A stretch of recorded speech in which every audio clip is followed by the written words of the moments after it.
Come un anno fa, anzi peggio, parole e avvertimenti di Enzo Sonza, presidente del Consorzio Bonifica Brenta, sulla situazione legata alla siccità in Veneto. La vediamo grave la situazione per il futuro perché sappiamo che le falde non sono riemerse e i pozzi non sono certamente messi in ottima condizione. Si vede da una crisi da un anno fa pesante, però un anno fa eravamo partiti meglio di adesso. È questo che ci preoccupa, non è il problema della siccità che ci mette a disagio, è la consapevolezza che la situazione è peggiore dell'anno scorso adesso.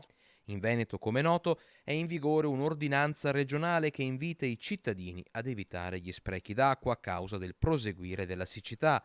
Ma se la situazione di criticità dovesse perdurare, il rischio di razionamenti è concreto? Sì, sì, il pericolo c'è proprio perché non abbiamo scorte, sappiamo che neve su montagne non ce n'è, quindi ci aspettiamo che il Brenta abbia le stesse portate dell'anno scorso e se queste sono le condizioni bisogna programmare, bisogna pensare a come venirne fuori il meglio possibile.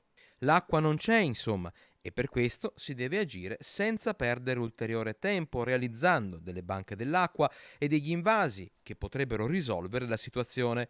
Non basta però parlarne, si deve velocemente mettere mano a progetti come quello della diga del Vanoi, fermo in regione da molto tempo. Se il bacino del Collo riesce a soddisfare l'esigenza del mondo agricolo per 20 giorni, il bacino del Vanoi potrebbe aumentare questo di un altro mese e quindi mettere in sicurezza tutto il fabbisogno del mondo agricolo della vallata, ma non solo